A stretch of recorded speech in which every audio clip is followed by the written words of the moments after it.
আসসালামু আলাইকুম। সবাই কেমন আছেন? আশা করছি সবাই খুব বেশি ভালো আছেন এবং সুস্থ আছেন। তো আমরা চলে এসেছি আমার বাবার বাড়িতে। আমার ভাইয়ের মেয়ে হয়েছে, তো তাকেই দেখতে এসেছি। আজকেই হাসপাতাল থেকে গতকালকে এসেছে। তো আজকে আমরা চলে এসেছি দেখতে। মাশাআল্লাহ মাশাআল্লাহ মাশাআল্লাহ, বুলুমুলু একটা বাবু হয়েছে আমাদের। সবাই আপনারা দোয়া করবেন। আমি কিন্তু মুখটা দেখিয়ে দিলাম, অনেক ছোট বেবি, কিন্তু অনেক ছোট। তো সবাই দোয়া করবেন যেন নেক হায়াত আল্লাহ দান করে এবং ভালোভাবে সুস্থভাবে যেন থাকে। তো বাবার বাড়িতে চলে এসেছি জ্যৈষ্ঠ মাসের সময়, আর আম পারবো না, এটা কি হয়? তো আগে যখন বিয়ের আগে অনেক পাতলা ছিলাম, তখন তো গাছের একদম মগডালে উঠে আম পারতাম। এখন তো আর সম্ভব নয়। তো মা বলল যে বাগানের একদম মাথার দিকে একটা আম গাছ এবার নতুন ফল দিয়েছে, এবছরই প্রথম ফল হয়েছে। তো এখন যাচ্ছি সেই আম গাছটাতে আম পাড়তে। তো মাশাআল্লাহ অনেক কিউট ছোট্ট একটা গাছে আম হয়েছে। আর প্রথম ফলেছে, তো খুব বেশি যে আম হয়েছে তা না, তবে একেবারেও কম হয়নি। আমরা কিছু নিয়ে আসবো তার জন্য পাড়তে গেলাম, এবং খুব মিষ্টি আমগুলো, একটু সাইজ ছোট যদিও, তো অনেক মিষ্টি। তো আপনাদের সাথে শেয়ার করলাম।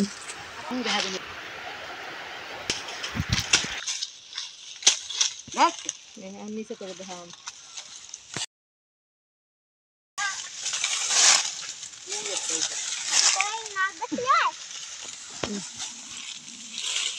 বন্ধ করেন।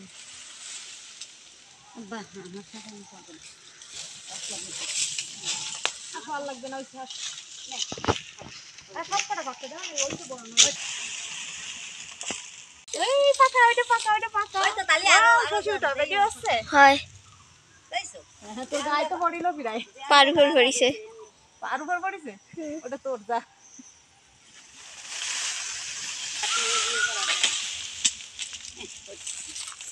চল ভালো লাগবে না, কই চললো? এই রে ওই উলানো গাছের আম তো দে, ওটা দে আমার কাছে। অন করছিস? চলতেছে? হয়। এই চল আম বাগান তাল গাছ দেখা, তাল গাছ। হুম এই গাছের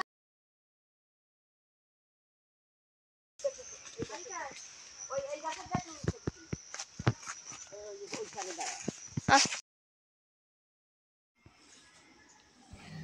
এখানে হচ্ছে ঘরে কিছু আম ছিল, সে আমগুলো নষ্ট হয়ে যাচ্ছিল, সেগুলো আমি বের করে, মা তো পেরে ওঠে না, তো সেই জন্য সেগুলো আমি বের করে আমসত্ত্ব করার জন্য গুলে নিলাম। আর যেগুলো একটু নষ্ট হয়ে গেছে সেগুলো ফেলে দিয়েছি। তো এই গোলাটা আর কি মা আবার জাল করে অল্প করে বানিয়ে দিয়েছে, মানে জাল করার পরে অনেকটা একটু থকথকে হয়ে গেছে, মানে রসটা একটু বেশি ছিল যেহেতু দেশি আম।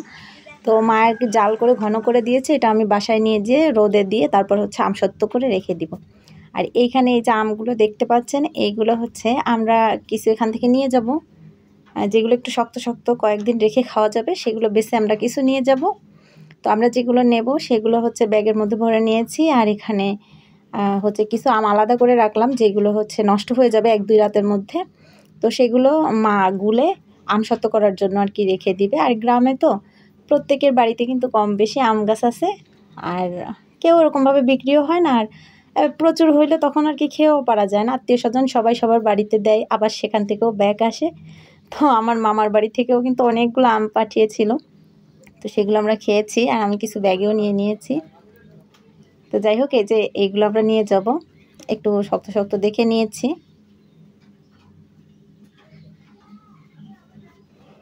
তো আমরা কিন্তু যাওয়ার জন্য রেডি হয়ে যাচ্ছি। আমরা গতকালকে এসেছিলাম, আর আজকে হচ্ছে চলে যাব, কারণ আমার মেয়ের স্কুল আছে, কোচিং আছে, তো সেই জন্য চলে যাব। তা না হলে আজকে রাত থাকতে গেলে সকালে গিয়ে আবার স্কুল ধরা যাবে না, তো সেজন্য আর কি চলে যাব।